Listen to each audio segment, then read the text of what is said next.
নমস্কার, রিশার রান্নাঘরের আরও একটা নতুন পর্বে সবাইকে আবারও অনেক স্বাগত। আজকে শেয়ার করছি নিরামিষ আলু পটলের রেসিপিটা। খুব সহজেই তৈরি হয়ে যায়, যেটা খেতে কিন্তু অপূর্ব স্বাদের হয়। লুচি, রুটি, পরোটা কিংবা ভাত বা পোলাওয়ের সাথে কিন্তু অসাধারণ লাগে। তো সম্পূর্ণ রেসিপি ভিডিওটি দেখার একটা ছোট্ট অনুরোধ রইল সবার কাছে। তো সবার প্রথমে আমি এখানে বেশ খানিকটা তেল গরম করে নিয়েছি আর পটলটাকে এরকম গোল গোল করে কেটে নিয়েছি। তার সাথে কয়েকটা আলু কেটে নিয়েছি ডুমো ডুমো করে। পটল আলুটাকে আমি একসাথেই ভাজতে দিয়ে দেবো। গ্যাসের ফ্লেমটা না মিডিয়াম টু লোতে রেখে খুব ভালো করে এভাবে ভেজে নেবো। পটল আলু আলাদা করে ভাজার দরকার নেই, একসাথে এভাবে একটু নাড়াচাড়া করে নিলেই সময় নিয়ে কালারটা কিন্তু খুব ভালো চলে আসবে। ভাজা হয়ে গেছে আলু পটলটা, আমি এটাকে সাইডে তুলে রেখে দিলাম। এবার তেলের মধ্যে অ্যাড করে দিচ্ছি গোটা জিরে।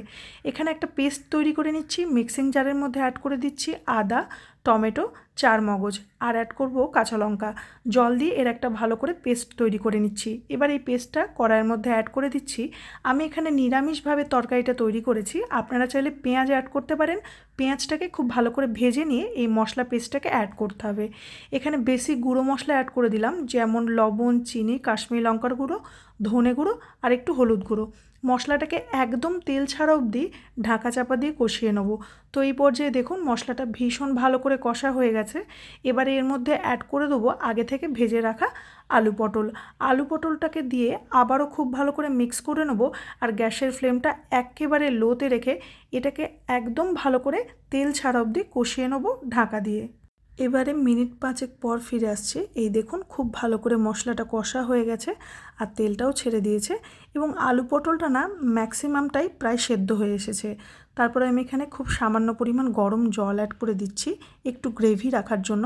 গ্রেভিটা আপনারা আপনাদের পছন্দ অনুযায়ী রাখতে পারেন। তারপর আবারও খুব ভালো করে মিক্স করে নিয়ে ঢাকা দিয়ে আরও 3 থেকে 4 মিনিট মতো এটাকে রান্না করে নেব। তো এই দেখুন নিরামিষ আলু পটলটা তৈরি হয়ে গেছে। ভীষণই সুস্বাদু হয় খেতে, একবার হলেও বাড়িতে বানিয়ে দেখতে পারেন। নামানোর সময় আমি অ্যাড করে দিচ্ছি একটু গরম মশলা গুঁড়ো, ধনেপাতা কুচি আর সামান্য একটু ঘি।